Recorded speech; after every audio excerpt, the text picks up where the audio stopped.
اللہ الرحمن الرحیم۔ السلام علیکم۔ A1 ٹی وی کے نیوز اسٹوڈیو سے میں ہوں منیبہ اختر اور میں ہوں انیسہ خالد۔ شامل کریں گے نیوز ہیڈ لائن۔ تجارت اور خون ریزی ایک ساتھ نہیں چل سکتی۔ ایسا نہیں ہو سکتا کہ ہم پر حملے بھی ہوں اور ہم بزنس بھی کریں۔ ترجمان پاک فوج کا دو ٹوک اعلان۔ صوبہ خوست میں کارروائی کا الزام مسترد، کہا پاکستان چھپ کر نہیں اعلانیہ کارروائی کرتا ہے۔ ہماری پالیسیاں افغان عوام کے لیے نہیں دہشت گردی کے خلاف ہیں۔ پاکستان میں خودکش حملے کرنے والے سب افغان ہیں۔ افغان رجیم کے ساتھ دہشت گردوں کے خلاف قابل تصدیق کارروائی تک بات چیت نہیں ہوگی۔ دہشت گردوں کے ساتھ مذاکرات جس سیاسی پارٹی کی لیڈرشپ کے کہنے پر ہوئے، ان کی پالیسی اب بھی بات چیت کی ہے۔ فتنہ الخوارج اور فتنہ الہندوستان سے متعلق جب بھی کوئی حکومتی پالیسی بنی، فوج نے اس پر عمل کیا۔ D G I S P R کا کہنا ہے بیرون ممالک سے سوشل میڈیا اکاؤنٹ سے ریاست کے خلاف بیانیے بنائے جا رہے ہیں۔ منظور پشتین کا اکاؤنٹ یورپ، مارنگ بلوچ کا سنگاپور اور پی ٹی آئی کے اکاؤنٹس امریکہ سے آپریٹ ہو رہے ہیں۔ فیض حمید کا کورٹ مارشل قانونی اور عدالتی عمل معاملہ زیر سماعت ہے، تفصیل نہیں بتا سکتے، جیسے ہی کوئی فیصلہ آئے گا تو بتا دیں گے۔ ایشیائی ترقیاتی بینک نے پاکستان کے لیے $4.80 کی اضافی فائنینسنگ کی منظوری دے دی۔ فنڈز بلوچستان میں پانی سے متعلق منصوبے پر خرچ ہوں گے۔ حکام کے مطابق جدید سسٹم سے پانی کے ضیاع میں نمایاں کمی آئے گی۔ اور شاہ لدیتا اسلام آباد میں روٹری کلب اسلام آباد میٹروپولیٹن کے زیر اہتمام قوت سماعت سے محروم افراد کے لیے ایک فری چیک اپ کیمپ کامیابی سے منعقد کیا گیا۔ بڑی تعداد میں شہریوں کا طبی معائنہ کیا گیا، جبکہ متعدد مستحق مریضوں کو مفت ہیئرنگ ایڈز بھی فراہم کیے گئے۔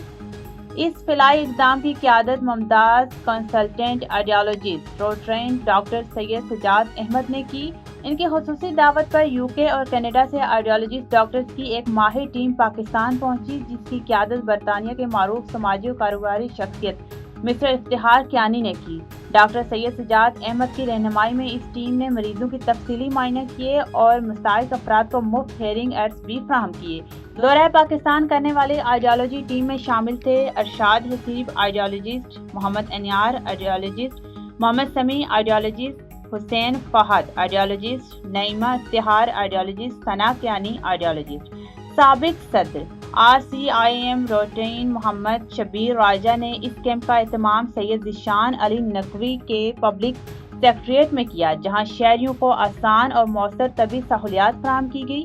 تقریب میں صدر روٹری کلب اسلام آباد ریٹائرڈ ایڈمرل شاہ سید مجید قریشی، ڈاکٹر ملک اشرف حمید، بیرسٹر عادل، مس شہناز، محترمہ طیبہ گل اور روٹری کلب نیو یارک سے محترمہ فوزیہ چغتائی نے بھی بھرپور شرکت کی۔ یہ فری کیمپ ایک شاندار فلاحی سرگرمی ثابت ہوا، جسے سید ذیشان علی نقوی کی خصوصی معاونت اور روٹری کلب اسلام آباد میٹروپولیٹن کی محنت نے ممکن بنایا۔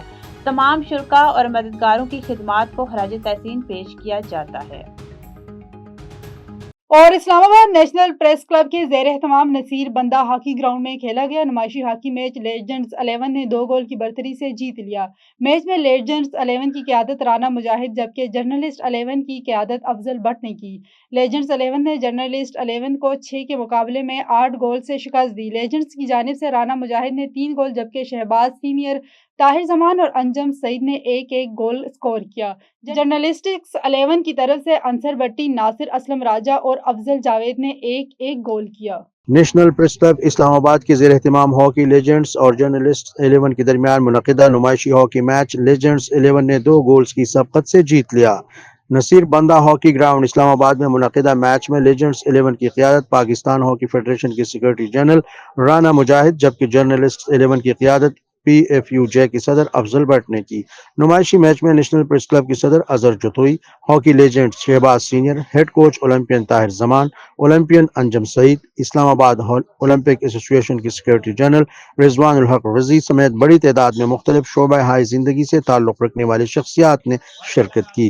نمائشی میچ میں لیجنڈز 11 نے جرنلسٹ 11 کو 6 کے مقابلے میں 8 گول سے شکست دی۔ لیجنڈز 11 کی طرف سے رانا مجاہد نے 3، شہباز سینئر، طاہر زمان، انجم سعید نے ایک ایک گول کیا جبکہ جرنلسٹ 11 کی طرف سے انصر بٹی، ناصر اسلم راجہ، افضل جاوید ایک ایک گول کرنے میں کامیاب رہے۔ نیوز ٹوڈے سے فی الوقت اتنا ہی۔ مزید کسی بھی خبر سے باخبر رہنے کے لیے دیکھتے رہیے A1 ٹی وی۔